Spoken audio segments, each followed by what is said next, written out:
wore like his shirt open.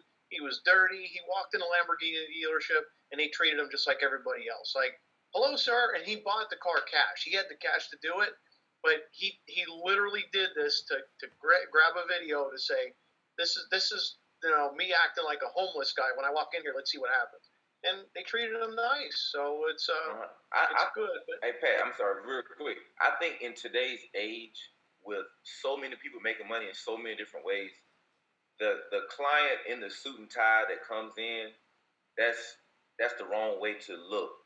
You got to at least talk to this person first. It's only going to take you a few minutes to get to the discussion of buying and credit check, run credit type of conversation. So yeah, and with these young YouTubers, you got kids coming in 18 years old buying Lamborghinis and exotic cars. You can't look at them and say, this kid's wasting my time. You better take the time and look at that customer as a customer, not as a stereotype, so to speak. Well, and the problem there, I was watching a video yesterday. Ryan Scott from Pure Function did a live stream, and it was funny because this guy doesn't know how Instagram works, so watching him fight with his phone was mildly amusing. And he was answering a lot of questions. He's a big super guy. And you have the young kids going through the chat saying, oh, how do I buy one? Where do I get parts? Blah, blah, blah. And he says, these are the two guys who I deal with exclusively for car parts, car panels, service and maintenance, what have you. But he said, only call them if you have the money, if you're ready to make the commitment. And I think that's kind of what has steered the sales market a little bit, because the guys are afraid of having their time wasted. But like you're saying, with as the new tech and the YouTubes and all this young money, the sales guys have been forced to see that not everybody coming in to buy that Rolls Royce is going to come in a suit and tie. So they also have to, readjust to their audience and see who they're working with. So I think if we as the car people and Pat as the YouTube influencers really direct the audience, it's going to help out a lot, showing that you're not just going in to waste the time. You're going in to make an educated, experience for both yourself before you spend that big commitment money, but also the people that are going to follow what you're doing and follow in your footsteps with it. Yeah. Good point. Very, very valid point. That Go Exotics, you said is near you guys? Yeah. I was looking out there. Those guys look pretty young, those owners. They are. Yeah. And the cars, so they're in a joint investor relationship with Savage as well. So it's like, okay. Yeah. He just recently backed, they were their own thing, and then he just recently backed them because they got 2 new cars. They got the Urus and the Huracan. Yeah. Nice. But they're really, really nice guys, and they have an R8, and they're like, hey, next time we're on a rally, we'll bring the R8. You can just drive it. And I'm like, because this is my attainable dream car, or my first kind of dream car. And they were like, yeah, if you want to drive it any time, just let us know, and we'll bring it on a rally that you're on, and just go at it. I'm like, what? Yeah, it's good to have connections. That's the connector. That is the connector. You're looking at it. I tell people I'm like a box of Legos with all my connections, but none of the pieces fit together. I can't dig through all the colors and see what needs done. Yeah, you got all the connections though, Jeff. I think part of it is that I'm not afraid to just dive in and have a conversation, and like I've mentioned in weeks past, I've probably slid into some stuff where I probably shouldn't have been, but it's gonna be a no if I don't try. So I'm gonna give it a shot. I went to Motorama a couple years ago, and it's just about you present yourself just right. Oh, my whole crew is back there in the far corner. I gotta go ahead, sir. Go meet them. No big deal. So. What else you see in Soto? The R8 Spider's not bad. It's $850 for 24 hours. Yeah, and I know a lot of the companies right now are doing COVID discounts essentially because not as many people are renting cars. So. Well, and that's what Houston was saying, that that the amount of money that they're not bringing in because they're not renting out cars, it's like, do I just shut down the business and start something not car related? Because there's your revenue is not just cars sitting on a lot. It's depreciation, maintenance, service, blah blah blah blah blah. So they got to keep moving. So that's kind of cool. So here's a question for the five of you, and this is one that I keep being hit with by my uncle. He currently has, Rebecca mentions the R8. He has a 2015 right now.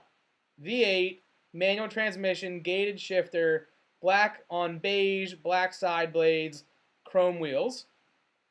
He's looking at selling it and getting a 2020 V10 R8. Doesn't have the third pedal. Has 2 more cylinders. It's also, like E-Vapors is talking about, it's a little bit more cash outlay. What would you guys do in a situation like this? If you were either keeping one or making that giant leap to the next? I guess I'll go first because I mean, the R8's kind of my thing. So typically, I know it wouldn't surprise me that somebody's going from the V8 to the V10 because R8s are typically your kind of entry level supercar. They're kind of on that fine line of they have the power of a supercar, they have the price of a supercar, but they're still kind of at the lower end. So it's pretty common. A lot of people get into an R8, especially the V8s, and they find that they want something more. So that's typically, you start in an Audi R8 and then you go into like a Lamborghini or a Ferrari, something with a little bit more oomph to it. So I wouldn't be surprised if that's the case, if he's feeling like, okay, this was fun, but I want something with more oomph to it, more power, more speed. I mean, if he's had it for however long, a few years, 5 years, I think at that point you've probably outgrown the car skill-wise, and it's a great car. I mean, they're holding their value fairly well, given the fact that out of all the cars out there, they're not a $300,000, $400,000 car. So I mean, I think that would be a good, especially a gated manual. There's not a ton of those out there, especially a later model year. You see more, the 09s, early teens, but typically not as many from like more recent years. So I mean, I think that right there is a selling point. I think that's where he's held up on it. Where Eric, I can't think of the guy's last name, that Tavares just rebuilt his car. His was the last manual off the line. I think my uncle's had to have been in the last 25. So in terms of, collector piece, one of the last, it's one of the, they're never going to build that again. There's the art and the passion behind it. But like you said, it's the entry-level car. You outgrow it. The V10 is that next jump off. But you didn't answer the question here. Would you keep the V8 or would you go to the V10?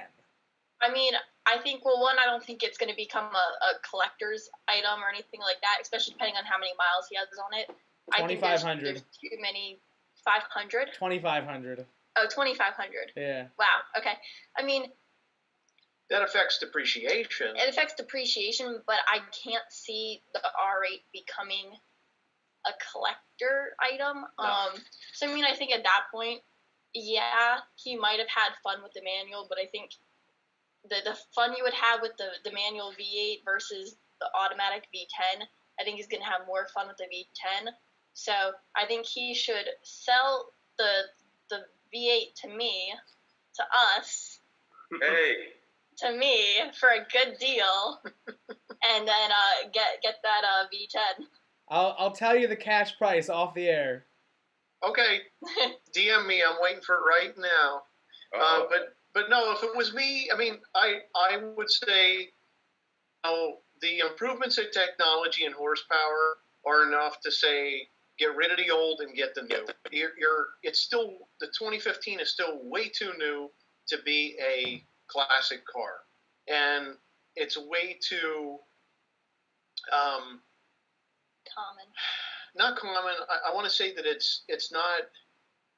it's the perfect discount for somebody who wants to get into the supercar The realm. status, the status level isn't with it as much. Most supercar owners look at it and go, oh, okay, you know, this guy wants to be in the supercar realm, but I mean, it's just an Audi. That's typically what the Lamborghini and the Ferrari guys see when they see an Audi guy pull up. But you know, I can appreciate the Audi. I love it. She loves it, but it's like it doesn't have the desirability, so it's hard for somebody to just jump and say, yeah, I'm definitely a gated manual Audi is definitely what I want. Whereas a gated manual Mercy is always going to be desirable. Yeah. And I don't see it in the Audi. Pat, on something you just said, and I can envision you guys pulling up in your R8 that y'all bought, y'all super proud of, you're happy, smile on your face, and you just said something. When you pull up, those smug guys in the elite supercars are gonna look at y'all differently. Like, would that really happen? Yeah. Yeah. Well, y'all need to move down here because if you pull up in an R8, everybody's gonna want to talk to you. I mean, I think the R8 still gets the R8 still gets attention. You know, you can still take it to a Cars and Coffee, and your average person's still gonna go, "This thing looks nice. This thing looks good." But it's the people who, you know, and I don't think it's intentional. I don't think it's as much of a like it's an Audi. I think it has to do with the fact that, you know, when you look at the true car people who are in it for, you know, the performance, they see that and they see the price and the cost, like, you know, what you get from an R8 versus a Lamborghini, and I think that's where it becomes, you know, yeah, you shelled out some money and it's good that you're interested, but the value, you don't get the value, and I think that's where it comes down to is, you know, yeah, it's cool, you want to do this stuff, but at the same time, like, you know, they're true car people. I think it's less to do of the brand and more the performance. Well, no, I mean, I think most of y'all probably know. I mean, the stuff that's shared between the R8 and like the Huracan. Yeah. I mean, you can't. It's the same car. Right. That's what I'm saying. So you really can't put yourself on a high horse with that Lamborghini, knowing what is shared between the R8 and the Huracan. It don't matter. It's it don't the matter. brand. It is. It's the branding. It's the branding more than anything else. And it's the people who are like, I have the money, I'm going to buy a Lamborghini. I don't care if it's just an Audi with a different body on it. It's the same with the Urus. Like, that's a Q8. The R. No, it's a Q. It's Yeah, a Q8. The body is the something like Q8. It's the same car. It's the Q8 and I can't think of the Volkswagen one. And it's another 150 grand, let's say, to go into the Lambo. But Audi teased us a couple months ago with the RSQ8 in that gorgeous green color, RSQ8. which I would take my money and go with the Audi over the Lambo for that one, just because of the look of it. And to piggyback on what Rebecca was saying, it's then, you know, you're weighing what's your money getting you and what's your performance getting you and what's the look and the feel and all the above. But I think I like what you're saying. North Carolina sound very enticing, you know, rolling up and everybody come on, welcome in. You know, that's a new car. We love it. You pull up in the R8 down here, there's nobody gonna look at you any kind of way at all. You Tony Starks or Mrs. Starks. You know, you the star of the show. You just stole the show. Like, and that's regional, of course. Cause think about it. I look at those big YouTubers out in LA, and they got P1s pulling up. They got chrome wraps, Aventadors pulling up. So I get that out there, but I'm thinking that's more because that's Hollywood and there's so much money out there. But I guess there's money everywhere. I mean, but in like the DMV area, there's a lot of money. There's a lot more than you expect. And I mean, even like near Soto, you know, there's not a whole ton out in Bel Air. It's a lot of cornfields, but there's a lot of very old money out there. Oh, yeah. So you go up to 1,000 horsepower, and there's Ferraris you would never expect. I mean, I grew up out there, and it literally drive your tractor to school kind of day, like cows got loose, recess is canceled area, and you know you never would know, but there's a Ferrari hidden in a garage 2 miles from your house. Well, I think like it's old money. I think Yeah. that gives people, and I don't want to pigeonhole us. That gives people like us who are not in that upper echelon of daily driving the P1. Same thing here in Harrisburg. Up until I learned about supercars on State Street and started learning who a lot of these owners were, it's okay. There's a Toyota Camry driving down the street, and they're like, wait a second, that's just your grocery getter. Like you have this tucked away in the garage, but there's a lot of it. There's a lot in the area. Yeah. I just think you don't see it advertised as Yeah. much. And I mean, I think now with like YouTube and with having Savage in the area and what's the brothers near Gaithersburg. JR. I forget them. Yeah. Yeah. Like that's becoming advertised more, so you're seeing that more often. They're But out of still, like, Maryland. I don't know who it is. I can't remember their name. They're JR a Garage. singer group, right? The what? JR Garage. No. No. Oh. It's some group of brothers, But and they made their money singing, I think. yeah, they were in TikTok and stuff like that. That's right.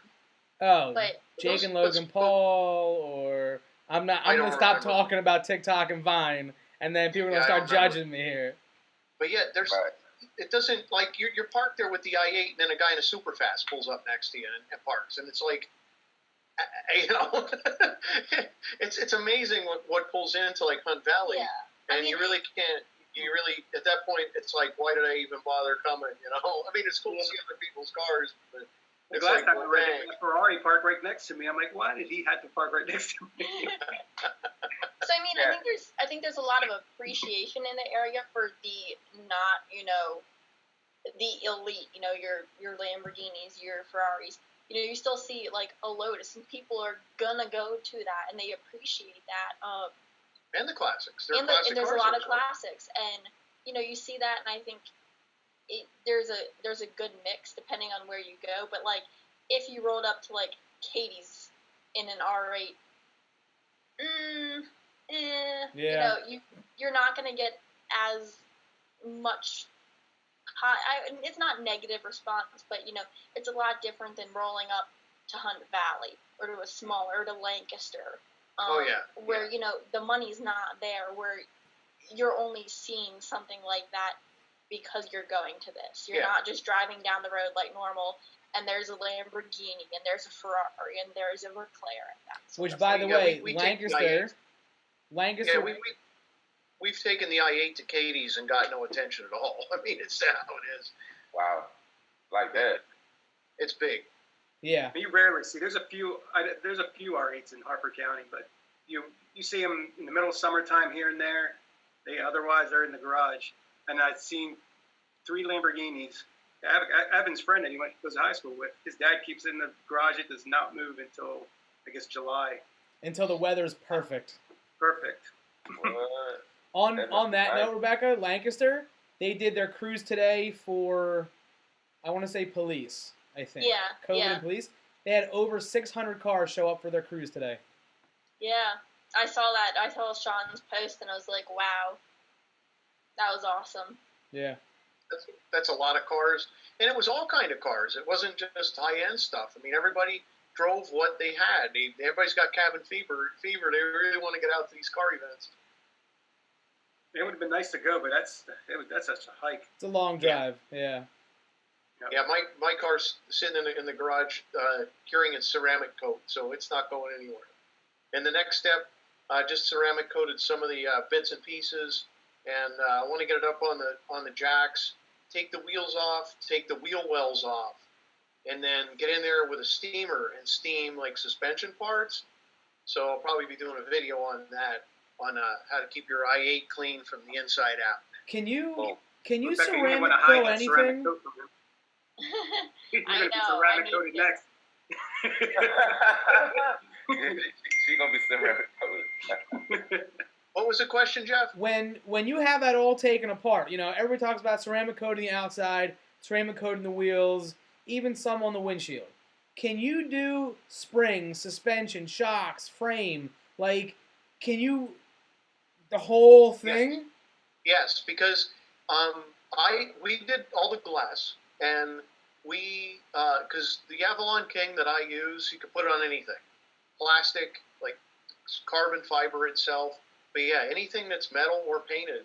So what I learned is, and I learned this from watching Normal Guy Supercar. Like he had his 458 lifted, and he had sent his wheels off to be redone. And then when his wheels got done, he needed tires. But then the whole epidemic happened, and he got slowed down, and he had nothing to do. So he literally did that. He took all like stuff off, and he cleaned it up and ceramic coated like his springs and his A-arms and everything. And it's like, I have all this Avalon King left over. Why not just use You it? don't have it all left over. No, he did. Oh, What I'm talking was about his story. what was the application process like? Very easy. So it's almost like water. So you're dripping. You have a block, a very small block, and a piece of microfiber suede that you put over to this block. And the reason is to keep it flat so that you don't have high spots, because it'll distort the depth. So you just sprinkle this on, and you just go over a section that's 2x2. So you go one way, and then you cross hatch it, and you move slow, and then you go again. You do the same thing again, and then the same thing again, and then you wait depending on the temperature.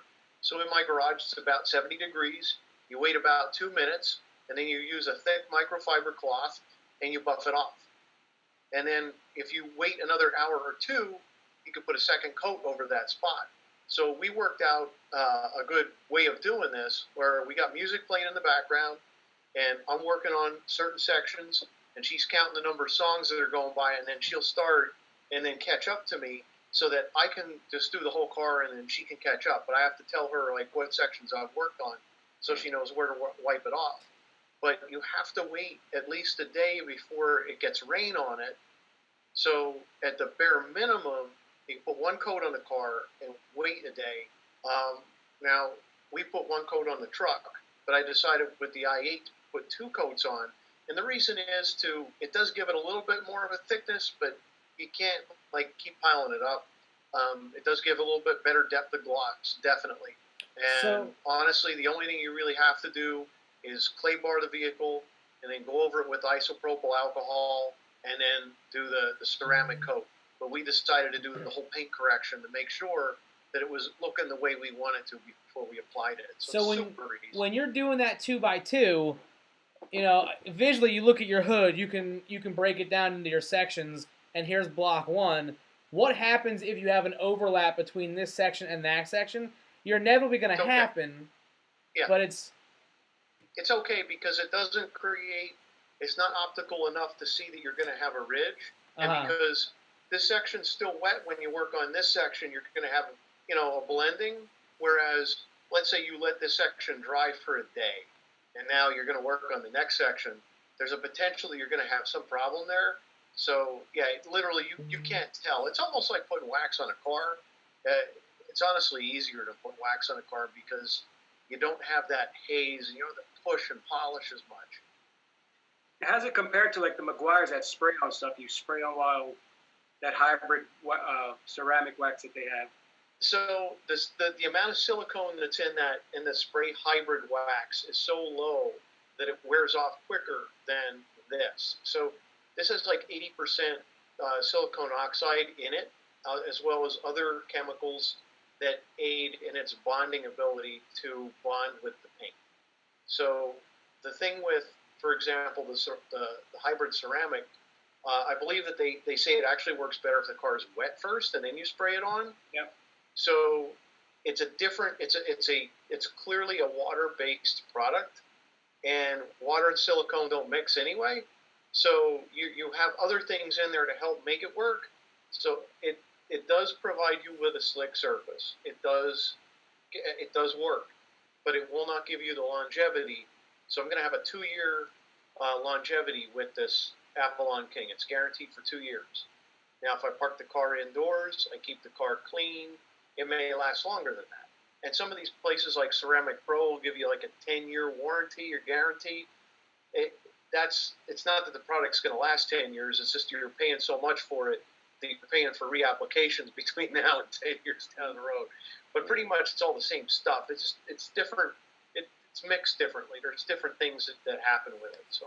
Well, because hearing you talk about doing yours and watching what the two of you had to struggle with to get through all the contours, like number one, again, I'm not an i8 owner, but watching your video, like not that it makes me glad that I don't own one because I'm not the best with the wash and wax on mine, but there are so many cuts and crevices and like deep little pockets all over that it's like, yeah, I'm just gonna buy a Volkswagen Bug because it just a solid shape.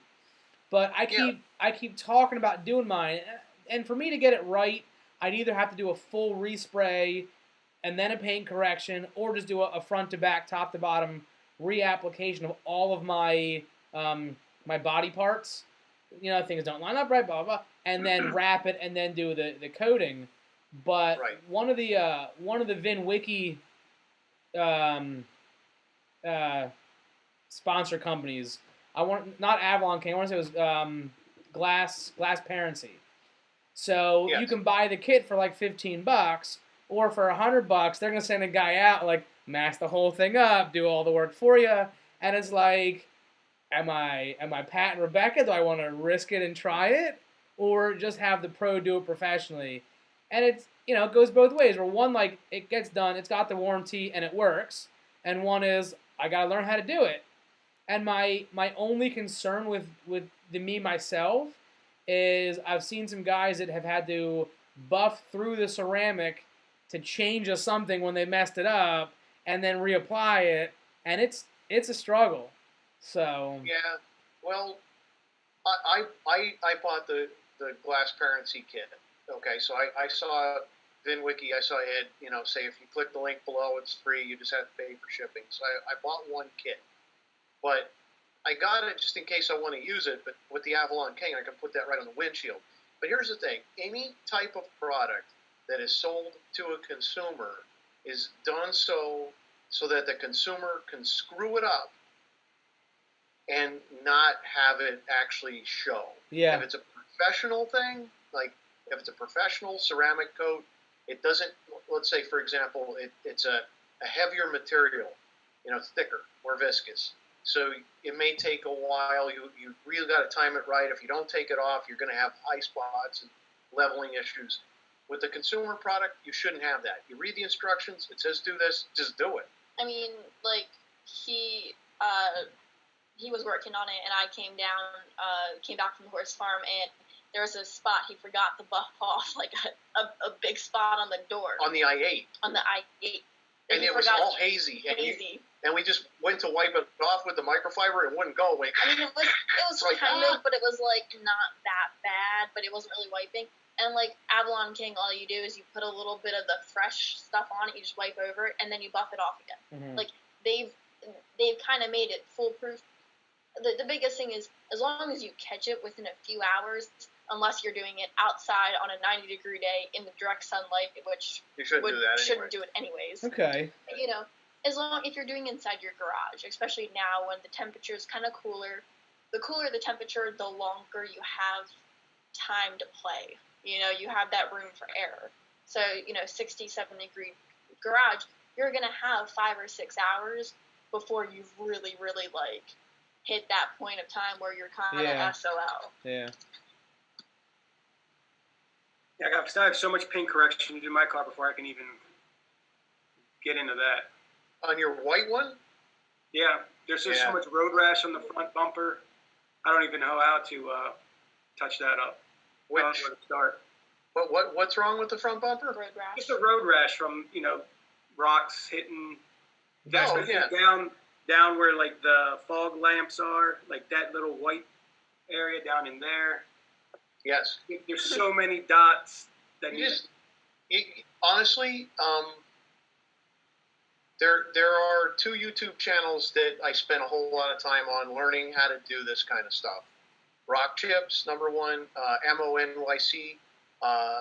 Actually, it's his channel for both. He came up. He demonstrated a bunch of different methods, and I use the Dr. Color chip, which I think is great for touching things up. But you can take that and pour it into another device that literally, if you just touch what you want to do is just create enough surface tension that paint just fills that hole. But here's the thing: you can play and try it. If you don't like it, you get some lacquer thinner on a rag and wipe it off. Let it dry. Try it again. And that's the neat thing about it is, especially with your car, being it's white, you'll be able to try to fill that chip. And if it doesn't look perfect, wipe it off. So, I honestly would give it a try. If conditions were much better, I'd come over and help you out and say, here, this is the way you want to do it. If we could actually get together, and I'd be happy to collab with you if you like. But That'd be it's awesome. not that. And hard. I have the paint, the BMW paint, the touch-up. Perfect. Yeah. So the neat thing about the BMW paint from BMW is that it is a higher quality paint than the Dr. Color chip, but the bad thing is it dries quicker. So yeah. If you screw up, if you don't get it right, then it gets all weird and deteriorated. So you got to go over it with lacquer thinner and then try it again. But the Dr. Color chip stuff I seem to like better because it's thinner and it flows better. Mm-hmm. And because it's thinner, as it evaporates, it gets like a concavity to it, so that you can apply another coat and then try to get it to even out. Whereas with the BMW stuff, it's designed to be like any normal off the manufacturer provided touch-up. When you apply it, it may do this, and then it'll crater in the middle as well. So then you're stuck with masking around it and then wet sanding it to try to get it flat. It's so much more difficult that I would just spend the money on the Dr. Color chip kit. Say the heck with the BMW kit. Send them your paint code. Let them provide you with it. It's just easier to work. Well, that's kind of where I'm at with it. I know that my front bumper has, again, at 230,000 miles, I've got more than just a couple rock chips and some speckles. But even more of an issue, and again, it goes back to me and my fault for not properly washing it at regular maintenance levels, other than when it went to the dealership every 7,000 miles. But I got hit by some nuclear bird poop that has gone right through the clear coat, right through, and it's just like, so it needs more than just, a little bit of touch-up paint here and there. It's either, full wrap or a full respray. And I for sure don't want to do the ceramic on top of, these giant pigeonholes, literally pigeonholes. Yeah, so, once you have bird dirt eat into paint, bird dirt. At that point, it's a sanding down job. It's literally getting yourself, a couple different grits of wet sandpaper, and starting off with a coarse one, and then going over with a less coarse and a less coarse, and then a compound and a polish. And I've done that. I've had to do it, especially when I made the engine cover. When I took the carbon fiber. When we worked on that and then applied the coating to it, and then we put a clear coat on the top of that, it didn't turn out well, and I had to go through the process of wet sanding it down and then buffing it out just to get it to shine. And if you have a piece of test material to try that on, then you start to realize it's not that difficult to do. And in fact, I had to do that with one of the touch-up spots on the i8. I had to mask it off and hit it with some low grit sandpaper. Put it over the eraser of a pencil and just take it and slowly work back and forth just to try to level a paint chip that I was correcting. So and there it is. It stands right out in the front of the i8, but I want to make it look better. I don't want to spend thousands of dollars having somebody say, "Oh, you just need to have that respray." No, it's the driver. I think I'm with also the 3,000 grit. With 3,000 grit, use some what do you call it? Quick detailer spray it, or soapy water, or even soapy water. Yeah. You want to bucket some 3,000 grit, and then you go back with 5,000 I start with 800. Then 1,500, then 3,000, then compound, then polish. Yep. I think my biggest concern, and again, I tend to hold on to things that have scared me, and I have issues letting them go. And when I was a kid, I don't know, 17, 18, I was gifted unrestricted access to a 1992 Volvo 940 Turbo Fast. This is the kind of car Dan should get for his beater. And it started having some paint issues up on the roof. ran out to, AutoZone, whatever it was, picked up the little bucket of compound, and I'm there like standing on a ladder up on the roof, my head out the sunroof like, and I stripped so much paint off of this car and did it so bad, and I'm like, uh-oh. So I go to my buddy who's his family owns the Carlisle Fairgrounds. I'm like, Bill, man, what'd I do wrong? He's like, oh, you bought this kind of compound, not that kind of compound. And I bought, I guess, like pre-spray, strip everything off compound. And I was just like down to bare metal. And I'm like, okay, Whoa. I'm not doing this one again. Yeah, it was not a good situation. You don't have YouTube videos to help you back then like you do now. Correct. And that's yeah. that's the saving grace with it is, again, back to Ryan Scott. He built his Supra with no mechanical background. Like he was a design drafter, I think, so he understands mechanics. But it's like, okay, I want to put this in. Type, push play. Let me watch it 3 more times in slow motion, and you can do the whole thing. You can build it from top to bottom. I think it's just, I've got to jump off the ledge and be comfortable doing it. And if that means my buddy owns a body shop. So if I call him up and say, like, hey, can I take a body panel that you just pulled off of the wrecked car and just try the lower quarter panel, see what that's like and try it? Or do you mind if I sit in the body shop for a couple days and watch? I might have to wear a giant respirator because they don't have windows or air handlers and it gets kind of foggy in there. But I'm maybe I'll try it. We'll see. Try it. I mean, I feel like nowadays, from what you've said, from his past experiences doing paint correction and stuff like that, the products are there's a lot more out there and they're a lot more forgiving. So like the first time I did paint correction was on the truck, and I mean after an hour or so I was comfortable, like I was comfortable enough to the point where I'm like, okay, yeah, let me go, I'm gonna do this, I compounded that, and I mean I'll have to send you pictures and stuff, like it was bad, really bad. And even like I felt to the point, okay, after doing the truck, I felt comfortable enough to do the i8, and like the hard parts of the i8, so like the black part on the back of it on the rear end weren't clear coated, so I had to be very kind of creative with how, okay, this needs compound, but I can't just compound it because it's going to haze up and it's going to take off a bunch of paint. So okay, instead of me using a hand applicator, I'm going to use the foam applicator off the buffer, off the buffer, do that by hand, and like you just play around with it. But the products are so forgiving. They are. That, for you to like eat through your clear coat, you'd have to sit there with your buffer, super high grit, for at an the hour. highest speed, and for an hour. And just slam down and just push on it with all your weight. Like you wouldn't be able to do it. And the thing is too is today's buffers the dual action buffers are not like the rotary buffers of years ago, where the rotary would just spin in place and gain so much heat, and your RPM really would take a lot of material off very, very quickly. I learned on a rotary with a wool pad and Meguiar's number 2, that when you poured it on your hand and went like this, it was actually so gritty you could feel the grit in it. I've got one of those sitting in my parents' basement. It's an orbital with the wool, and my uncle's like, that's not just spinning. Like, there's science behind that. And I'm like, okay. So it sat in the basement until we had a flood 5 years ago, and they finally threw it out. Never used it. So today's dual action buffers, even if you buy a cheap Griot's Garage buffer at AutoZone, is so forgiving because it's only providing this action in the buffer, and then the pad freewheels in a circle.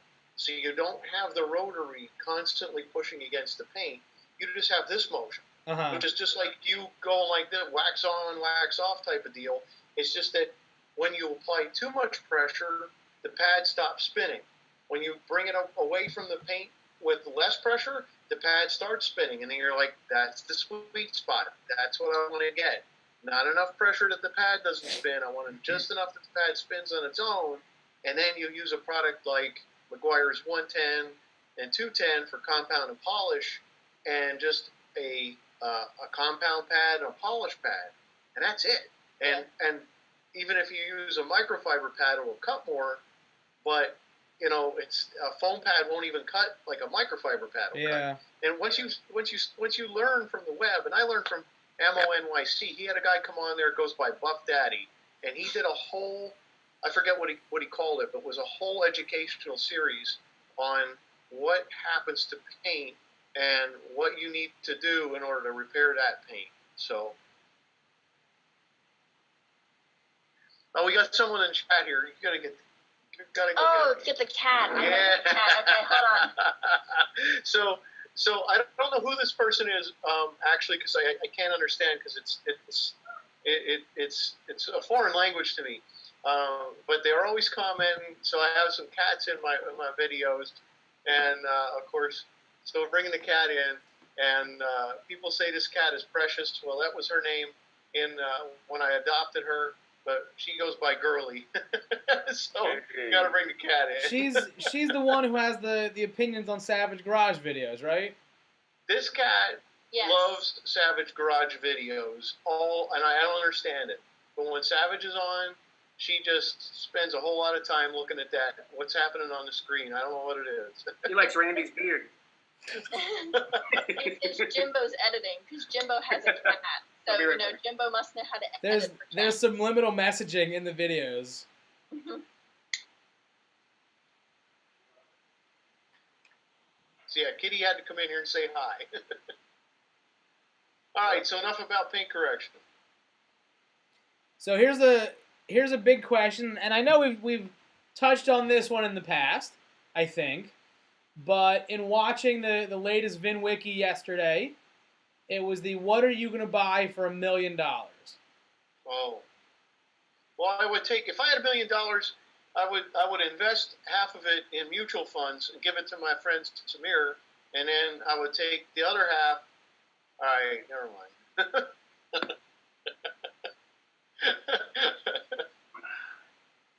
What would you do with $1 million, Soto? What would I do with $1 million? A car. This is not money for your wife, not money for your kids. This is to spend on you for any car that you want. I would invest it so I can have $2 million to spend on cars. And I want to thank E-Vapors to invest it. E-Vapors is already invested. He already dropped $1.99 in response to my suggestion for Premier Financial Services. I thank you very much. This is an honest appreciation here. But yeah, he just dropped $1.99 in my feed here because I can monetize. Thank you, Eric. Sorry, go on. I just got interrupted real quick by that. I've always liked Lambos. I'm with E-Vapors, man. So I and an R8. I love Audis. But so you would buy a modern car and only spend $300 or $400 of that $1 million? Yeah, and then the rest mod it. Okay. I make it Savage material. Okay. Yeah. You're not gonna get just gonna be out the door Lamborghini. It's not gonna have all the bells and whistles that you can add on, the wheels, the wrap. Yep. The aerodynamics, spoilers. Yeah. The go fast parts. Now you're talking to that's what I like to hear that Lamborghini. How much is a Bugatti? I like Bugattis. How much do they go for? They go for $1 million. They start. I think the cheapest is 1 point something, but you can buy used for under. So. But the used ones, if you get anything in the Veyron world, your service is $30,000 to $50,000 a year. If you get in the Chiron world, you're spending more to bring the car home for using regular Michelin tires. You don't need to have your tires glued to the rims. The service is a lot different. So. On the Bugattis? Yeah. Okay, Eric, what are you getting? $1 million. $1 million. I'm definitely getting the Aventador SVJ. I'm going all the way in with the SVJ. But okay. Even saying that, actually, if I wanted to stretch the money, because I would want to stretch the money, even inside just car, I could still go Huracan. But I saw what's the guy's name? Vehicle Virgins. So he had, I think, Parker. I don't know if he still has it or not, but he had a green one, but he had a supercharger on it, so he was getting 804 horsepower. So whatever, I was trying to Google what supercharger he had on there, and some of the superchargers I saw were like $30,000. Well, a lot of that money is because you're not buying a supercharger. It's the, hey, you're a speed shop and you make superchargers, and my car doesn't have one yet, so let's make one. That's kind of where you get down the rabbit hole there.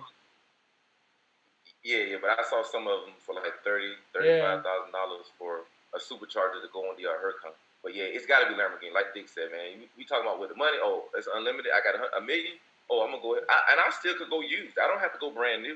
I'm still gonna be a smart shopper, like Dick said, so I can add to it. I don't have to impress anybody by driving off the lot and getting hit on the depreciation. Let me go ahead and find that 2017, 2018 Huracan that I can make my own with my own personality, with the crazy rap, and have money left over. But that Aventador, it will be less money left over out of that million. So yeah, give me the Huracan, and maybe we'll get the doors up some kind of way, man. Maybe there'll be a project for Thick Garage, man. Yeah, you need YouTube content. You need to do some mods to it. There you go. So we start with the Huracan, and we put a supercharger on that thing. We put the wrap on there. We get the clear coat, and we do all that cool week by month YouTube stuff, man. And we'll be right behind Pat's channel, man, in popularity, and we'll surpass him just a little bit once we get all the mods done to the Huracan, just by nose, by the bull on the hood. It's all Diggs. Rebecca, what are you getting? So I'd get a few things because I'd be smart about my money. Get an R8, and then I can't remember where it is, but down in Texas or something, you can pay like $100,000, $150,000, and they'll bump it up to like 2,000 horsepower. So is that through Hennessy? Absolutely anything out there. And at that point, you're still in under 300 or probably 400,000, right? Depending on how new of a car you get. So at that point, I still have like $600,000 left. So at that point, I probably get like an Aventador SVJ or something. But you gotta have the R8 that is like modded to hell. That way, you can just crush anything out there. Wow. And Pat? Pagani. If I can get anything, probably Pagani. I just think they look really wild. So let's see if I can throw one up here. Yeah, give me a picture because I don't have a visual of it right now. Yeah, let me give you. Choose this virtual background. Let me get this off. So the screen. There are a couple nice ones in the Pagani world. The problem there is, like, it's a rolling work of art, which I can appreciate, but it's almost too beautiful to drive. What? At certain degrees. I mean, a Pagani is too much of a collector's piece. You would never drive it. Well, that's a crazy thing. For Cannonball a couple years ago. Oh, I see. Yeah. There's a guy on Instagram, Sparky and VTM the King, and they have 3 of them. And they came to Hershey, and I happened to be outside at the right time and said, hey, do you mind if I sit in it? He's like, yeah, sure, no problem. So, like, here I am sitting in this $1.5 million car, and it feels incredible. It feels perfect. Like, the whole thing feels great, but it's just like, okay, it's a lot of money. Am I going to get the enjoyment out of it? It's a V12, hand built by the guy by AMG. They're gorgeous. They really are. Now I want one. But it's like, it's a lot of money to go towards something. I think in that realm of world, because you're spending all your money on the car, you've tied up everything you can. So is there a ceramic pro? Is there a wrap? Is there anything? Is there a second set of wheels and tires just in case? I don't know. I like it, though. What is that car that Rebecca's friend has? That something about an egg? The Koenigsegg. The Koenigsegg. I'm new to that. Is that a company itself, or who makes that? So the whole story with Koenigsegg, there's a young man. He's probably 40, 45 now. I still say young. That's young, yeah. His name is Christian von Koenigsegg, Swedish fellow, and he was an entrepreneur since he was a kid, always doing selling stuff to buy the next big thing, bought his own bike, built out his bike, blah, blah, blah. And he said, I'm going to make my own hypercar company. That was like his dream and his passion. And I don't know where the initial financing came from, but if you Google, the story, it's phenomenal. And he started out with a couple small scale designs, and I think even the first one, the doors didn't go out, just as like the rough dummy. But as life was happening, all the doors spin out and up. It's I get it wrong every time. Dihedral likes a round door opener system. And he did it. He went from, having that dream to being and I'm very partial because I love my Swedish cars and I love his cars. His car is the world's fastest production car. Bugatti, the doors come out like a transformer, like they come out. They come out. You push one button, the back opens, the front opens, and the doors open all robotically, open, closed.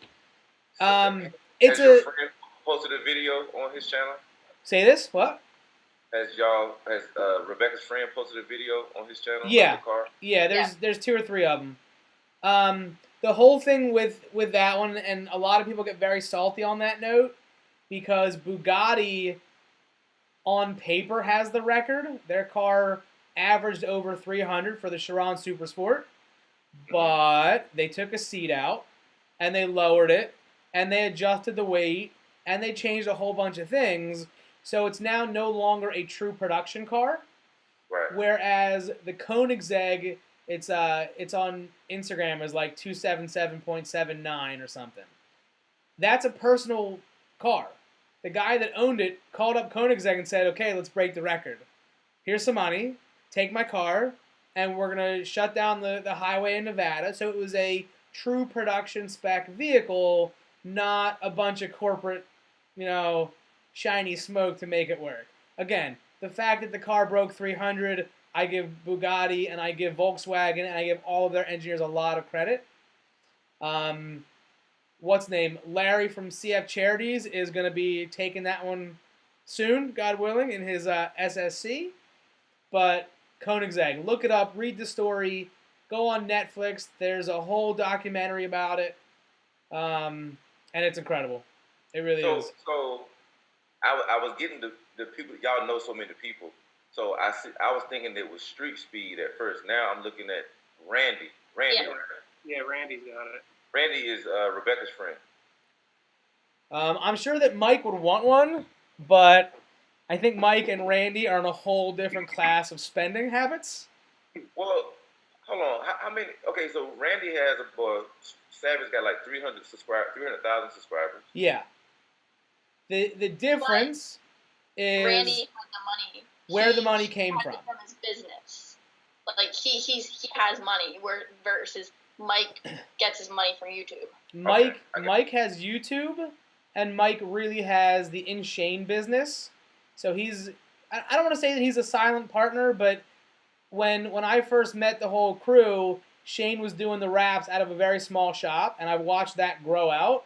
And now that he's in a full-scale operation, all of their raffles and giveaways and this and that and the merchandising, it's all fun. The Gemera, phenomenal car. Thank you, Thick. It's a phenomenal system that they're running, but that's really only 2 business lines of revenue for Mike. Whereas in the Randy world, when you watch how Savage Garage works, and again, I'm making a full 1,000% assumption here, I would say the revenue that they bring in from the channel, goes back to building out the channel, covering Jimbo's, editing fees and blah, blah, blah, blah, blah, whatever else. I don't think a lot of that money is really going back into Randy's pocket to buy the Koenigsegg and the Mercy and the Countach and the SVJ and this one. And that man just has a horrific spending habit, and we all get the benefit because of it. Yeah, not with 300,000 subscribers, not all the cars you just named. That doesn't come from ad revenue. He's a car collector, really. The thing is, he's a collector. He's done this long before he had a YouTube channel. He always did these things. He's been on rallies long before he had a YouTube. It was decided that, hey, what you do is cool. The cars you have are cool. You should have a YouTube You should channel. have a YouTube channel. Yeah. So he's already had all this stuff. This is not. And it's not just the cars that everybody thinks about. One of his prized possession that doesn't get a lot of screen time is an old 1960s Volvo that I've seen that one. It's super cool. His parents had one as a kid, and he's like, well, I love that car, so he bought that car. Yeah. And it's not just, oh, I'm only a Lamborghini guy, I'm only a Ferrari guy. He's a car guy. If something really, is exciting for him, he's gonna give it a shot. He had the what? The F12, 812 Superfast or whatever his Ferrari was. The F12, He didn't like it. He had the F12, but he's not really a Ferrari guy. But yeah, he's pretty much he buys a car, enjoys it, and then gets rid of it before the mileage gets too high that it depreciates. So he is enjoying the cars.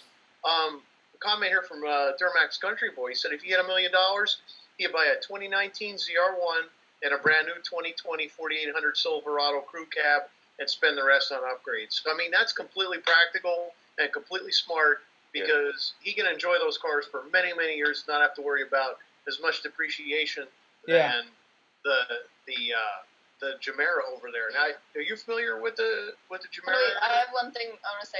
I lied. I can actually make my Audi R8 up to 3,000 wheel horsepower. So we'll just You can, yeah. There's upgrades. underground racing. Yep. Are you familiar with the Gemera? UGR is the way to go for the German V8s and V10s. So the Gemera, which is on Soto's screen there, is a 3-cylinder hybrid with the doors that go up and has 4 seats. Now, does that sound familiar to you? That's a 3-cylinder mid-engine electric hybrid. It has doors that go up and has 4 seats. It's a concept car. It sounds just like an i8, but it'll. How many horsepower is that thing? It's like 1,200. Yeah, I don't. It's some ridiculous amount. A lot. Yeah, he's burning E85 fuel in it. And there's some black magic. Ethanol. There's a little bit of black magic in that car. Yeah. Like, it doesn't work. It's considered a hypercar, and I'm like, well, if that's the case, then I drive a hypercar. It's okay. No, it's a 2-liter engine. A 2-liter 3-cylinder. 3-cylinder. Yeah, but it's twin turbocharged, and it has 3 electric motors. So one on each wheel in the front, and probably one to assist the crankshaft. Yeah. Yeah. That's crazy. But that's a concept car, and he'll probably get like $3 million for that. Well, no, actually, he wants only like $600,000 or $800,000 for that. Yeah, the Jesko is going to be like 2.5. I think the Gemera is supposed to be sub $1 million. Okay. Because it's supposed to, if I understand it correctly, really follow the Ferrari mindset, where the road cars are what are funding the bad habit of the race team.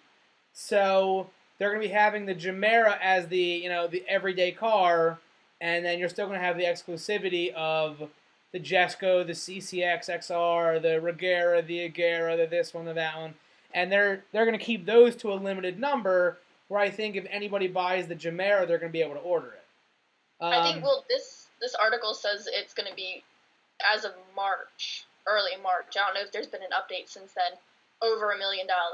But it's a combined 1,600 horsepower. And it also has 8 cup holders, because that's important.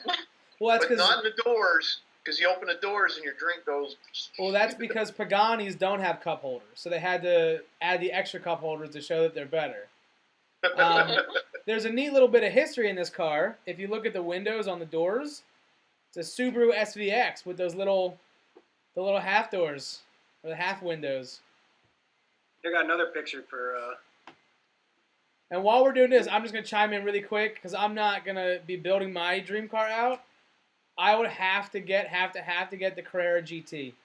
V10, manual transmission, race car through and through. Now we look at this gorgeous Regera on the screen. Thank you, Soto. A full exposed carbon fiber wheels. I'd have to put a Transformer emblem on that thing. So that's the whole thing, that the emblem that Koenigsegg uses, and again, E-Vapors, man, look up the company, watch all the history. There's so much behind this car. So the logo for Koenigsegg is actually Christian von Koenigsegg's family crest. Like, so it's a manual. No, this one actually is a single gear. No, Randy's car. Randy's is a manual transmission. Yeah, it's a 6-speed. This one is a dual clutch, 1 gear linkage. Like, when you look at the science behind this car and how much speed it can get and how much power it has, it does not work in your head. And they're like, you get in the car, you turn it on, and it goes. Rob Ferretti was able to drive one of the earlier models before the Regera in the bad weather, and it holds firmly planted. Like, it rock and rolls, no big deal. The car was designed, so if you could go to the back of the car a little bit, yeah, that's fine. So the car was designed to be a roadster.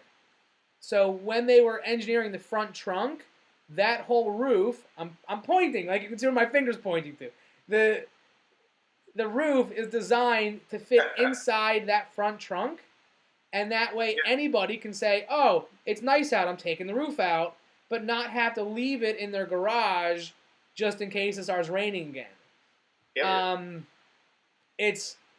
I get really excited when I talk about these cars, and I apologize to everybody listening, but it's such a phenomenal story, it's such a phenomenal vehicle that it just works. It just works. The key, there's 2 keys. One is like the main key that nobody ever uses because it's like $7,000. What? And I have the other one. Yeah, right? It's the key is actually in the, I'm going to try to make it. It's in the shape of the crest, whatever. Almost like a heart, yeah. And it rests in like the center console or in the back waterfall. And that one's like the fancy, haha, look at my Koenigsegg with all the buttons on it. A lot of the people who I know that have them have just kept that one in the safe, and they use the regular key for it because they're afraid to, bring this giant thing, doesn't fit in your pocket. It's gorgeous. It really is. Oh. There you go. There it is. And Country Boy says the only reason I know what you're talking about is the movie Need for Speed. Yeah. I just know this from YouTube. I mean, that's the only way I learn about these things. I watch a lot of car stuff. Yeah. Oh, see, I've known about the Koenigsegg since Top Gear UK when it was at the very top of their power lap board, and none of them could spell Koenigsegg. So just like you have like the first half of it, and then it's just a whole bunch of random letters, and the magnet for it so long it goes off their power lap board. Yeah, it's an incredible machine. It really is and again, not to discuss Pagani in a negative way. Horatio Pagani also has a phenomenal story. That one is those are actual diamonds around the edge, Soto. Horatio Pagani used to work at Lamborghini. He did a lot of design work with them, ended up making his own car company.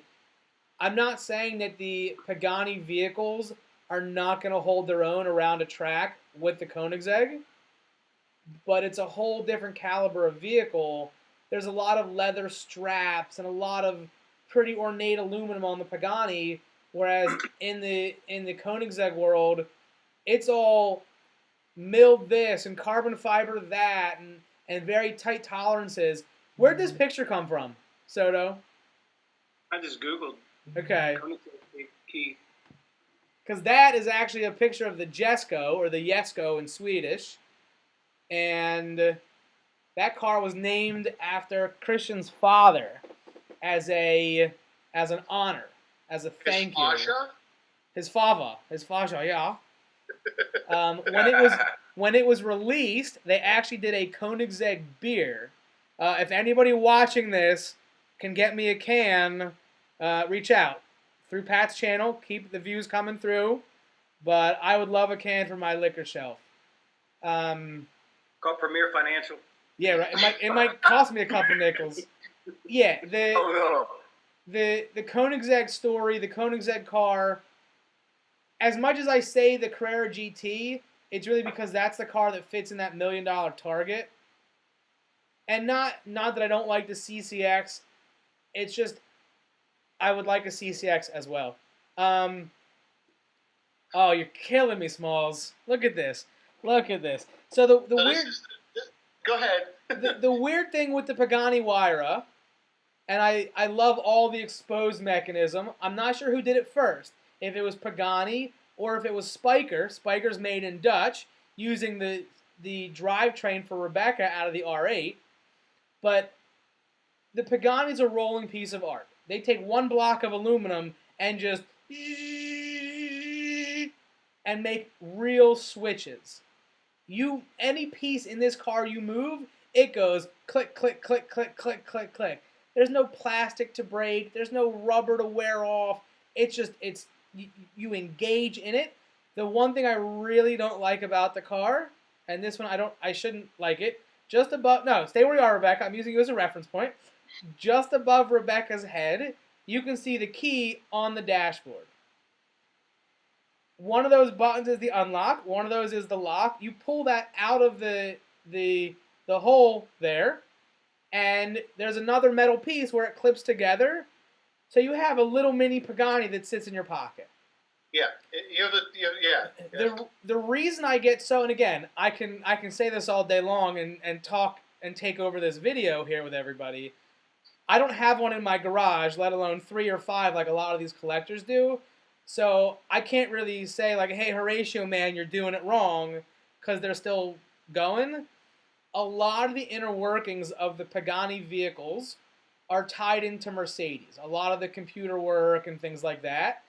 To me, there's no reason that everything inside that key should not have been a solid core. It says, here's my Pagani key, I put it in my pocket, I open up the door, I close the door, and I turn a knob on the dashboard. Like, not that it's tacky, I just don't like that, I just don't like that part of it. I feel like you'd lose the piece that doesn't go. No, like, because right, because like I don't have pockets. I'm a female. I don't get pockets in my clothes. Because like, right behind Pat, there's actually a little nubbin on the console where you put the lid. Oh, well, okay, I guess that solves that problem. Now, none of you guys are Mercedes guys, but that's the key. If you right there. You can see the holes where the two pieces line up. There are screws in this whole assembly. You open that up, and there's a Mercedes key in that unit. Same with the engine, right? The engine Mercedes. The engine is a Mercedes engine. Pagani is the only company who has ever been licensed to have an AMG motor in a non-AMG vehicle. And that includes all the fanboys out there that up-badge their Honda Civics with an AMG badge on it. That's not licensed. Don't do it. Also, just don't do it. They are hand-built. I think there's only a handful of guys who build the line of motors for the Pagani world. And that's another one. They're gorgeous. They really are. A couple guys have a couple of them. A couple have been trashed. There was one that was wrecked on either Laguna Seca or Spa, or one of the big tracks. Chris Singh has one, too. He has 2 of them. And one of them was hit by an Uber driver in New York City, I think, a couple years ago. And that's the other part. With a car as beautiful as the Pagani, so Salamandran had one. And he would talk about his fear of taking it out wasn't being able to not handle it. It's the people, and I'm going to call you out here, E-Vapors, man, because you're not familiar with these cars and you haven't seen them, you see that rolling down the road, you're going to get as close to that as you can to take your pictures. So now, like, they're trying to pull away and you're trying to get closer, and it's like, Pat with the examples over here. And that's part of the issue. They're gorgeous. They really are. We get the same thing in the i8, though. I got to say, I'll be driving and I don't pay attention, but if she's with me, she'll be like, everybody's taking our picture. That's because you drive with the doors up. No, well you can't because the way the doors go up, the wind. Like we tried this once on a rally. We tried to push the doors open. You can't get them open above probably 5 miles, maybe 10. The fastest we were going was 45 with the I pushed the door open. Okay, well you can't really get the doors Yeah, open but not highway very speeds. fast because Yeah. No. there's so much, I guess, surface area. But it's so rare to see it. Yeah, they're not, and they don't look like anything else. You know, like Correct. they're It's so, a very you never independently designed recognize vehicle. when you see this and you're like, what the heck is it? I parked at the Walmart over here, went in, came back out. There was a lady sitting on a tailgate, like across the row from me. She was waiting on her husband. This was months ago. And as I came back, she said, there were tons of people that stopped and took their pictures in front of your car. And I said, I have to go back and look at the dash cam. You know, I don't get to see this. But yeah, a lot of people like to take pictures of it. So yeah, the same thing would definitely happen. Hey, Maryland Spotter, Eric's here. He says, what do you think of the rally? So he's planning a rally on his Instagram page. You'll see a rally that they're planning. I think they're going from Katie's Cars and Coffee out to another destination, and Savage shared it as well. So it looks like it's going to be a big thing here. So, yep, definitely got to check that out, both on Savage Garage and on Maryland Spotter Instagram. So thanks for bringing that up, Eric. Say that again, Pat? If you go to Maryland Spotter's Instagram or Savage Garage, there is a rally that's starting down at Katie's Cars and Coffee in Northern Virginia. It's going to... It's going to Eastern Shore, I think. I don't know.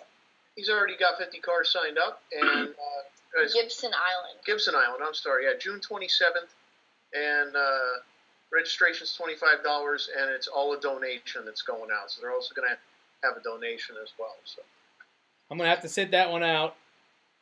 yes, it's all these Saturday car shows. Come on, guys. Yeah. Yep. Yeah, I know it's difficult. We can broadcast live from the car. There you go. You know what? That's the thing. Yeah, record Actually, everything. I mean, I don't know. They'll probably, one of Randy's guys will probably do that. Probably just do what they did on the Well, other roads. you can do it now that you got 1,000 subs there, Pat. You can do live stream from your phone. That's true. That's very true. And in fact, some of these, like the way my dash cam, I think, will even give me the ability to set up a live stream if I wanted to. But That's or I could cool. go on Instagram Live, something like that. It's another hike. I love to go, but Yeah, it's difficult to even for me. I'm a little bit closer than you are, Soto, to Northern Virginia. But yeah, it's. I'll probably see if I can get a ride on Randy's Well, that's cars. the best way to do it is when it's really like car show and rally and charity season. The dates are all going to get out there, so you'll look at the calendar and say which ones are the best ones for me to jump into. And that's the one, like, okay, I'm going to make it to this one. I'm going to make it the biggest and the best and just balls to the wall with it. When Pat and I went to the one in Hershey, it was Hershey, then Lancaster, and then it was the Children's Hospital in D.C. So, like, it was a very busy 3-week stretch of charity car events and shaking hands and talking to people. And then I came home and I'm like, I need a Sunday off. Because you've done so much. So it's almost good that you can't make it to everyone. Because then the ones that you get to, number one, you appreciate it more. But it's a whole different experience. Hey, Pat, do you think we'll do anything like this? Like Shane did for Lancaster Cars and Coffee and Maryland Spotter's doing? Do you think Will do anything like this? Well, Will typically just has the Hunt Valley thing, and he doesn't organize Cruises. No, Yeah. and it's mainly Hunt Valley Horsepower is such a long event for him because he gets out there at 5 in the morning. He's helping with security, setting up cones, cleaning up trash. So he'll walk the entire lot. He'll clean up trash. And he's there until it closes down at 10 o'clock, and then he'll have a couple hours of maybe meetings with the Iron Rooster that's right there. I know that he's talking with people that help support the event because they donate money and time to make sure that he can run this event, that it becomes he's up at 4 in the morning till noon, and he's getting like 15,000 steps in on his Fitbit. So that's mainly his thing. He doesn't. He does it for the knows steps. That's what he wants. But people have used that as a launching off point to go attend other events or do other rallies, and he'll like rope area off for them people so they can all meet there and leave as a group. But that's all he does. Gotcha. Good stuff, man. Good stuff. Y'all done taught me a whole lesson on a whole car that I just became familiar with messing with y'all, man. And I got the whole history lesson. How you put the crest is the logo and the key in that one. You put the key together. Got Mercedes on the inside, man. I doubt I would have even known all of that information. I promise you, I wouldn't even have looked that deep into it, man. But Koenig, some years ago, I had some rims, some alloy racing wheels that were made by Koenig. That's Koenig. That's Koenig. Koenig, yeah. Yeah. But it's spelled the same. The first part is spelled the same. I thought that's just Koni. Oh, no. Koenig. You look it up. I have some Koenig. Yeah. Some Koenig racing wheels on my affiliated. Okay. On my Mitsubishi Eclipse. Yeah, Koenig. Okay.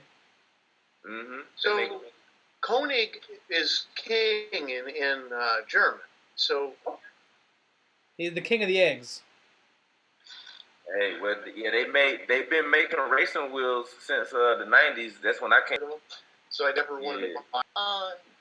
How we were talking about lowering it, like they've lowered it, different wheels, bigger tires, things like that. So like, okay, I have some ideas now of where I might want to go for it. She got a new job, so she's gonna have extra money to blow on cars. I'll just quickly go off. My channel will become bigger than your channel. You need to make it rain for me to do all that. Yeah. So my channel will, you owe me for all the hours I've spent helping you with your stupid stuff. So real quick. You owe me. So my channel. Something I've been thinking about, and you mentioned talk about the cars and coffee and how long it takes to put together, and then afterwards a lot of it is the car show season or car show event and the coattails. So at least during Corona while things are slow. Just a thought. That probably should have happened off camera with the group, but like. Nah, that's good. That's a good idea. I like it because even if it's Premier Financial Services, you talk about every single time you say Premier Financial Services. Financial Services, man. No. It's already listed high enough. I will not turn the Jetta into a donk. No, that's stupid. Like donks, I don't. Yeah, but the donking cars can really get anywhere in the floods. Yeah, not in a Jetta. That's more for your box Chevy. Yeah, like that's donk. No. Donk. Not a Jetta though.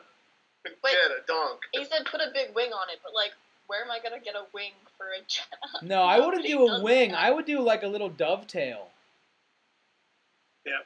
We got fiberglass. Not fiberglass. We got carbon fiber. We have carbon fiber, and we have a bunch of brass. You should do one of the little mini ones. Put it right on the trunk. Do like a little Hot Wheels size one No, on the next rally. Yep. It has to be big enough that like you can sit underneath and use it as a table. Right. That's right. For the lunch wagon. Amazon, I can buy a big wing for my Jetta on Amazon. Hey, so we'll wrap it up in about 5 minutes, but want to go around the horn? Any last thoughts here before we get off? Yeah, real quick, man. I took about 3 or 4 minutes and peeped some of the video footage of the Koenigsegg on Savage Garage. I couldn't hear in the audio because we're talking. I just caught some of it on the highway when it came off the truck and all that stuff. That is an interesting looking car. I'm a Lambo guy, but it stands alone in its own class. It's $1 million car, right? Yeah. Yeah. Okay. Yeah, man. I'm definitely to get that notification bell and see what's coming out next from the channel. There goes your I'll evening. See you guys on. Yeah, hopefully I'll see you guys on there. I just heard Dillo, and it sits like on the lip of the trunk, on the bottom, and it's chrome, and it's so ugly. Wrap it. I know, but I don't know what color to wrap it. I like the. I think I want to do a chrome delete. I and like their wrap everything black aftermarket or emblem. something like That's a very cool badge they use in that picture.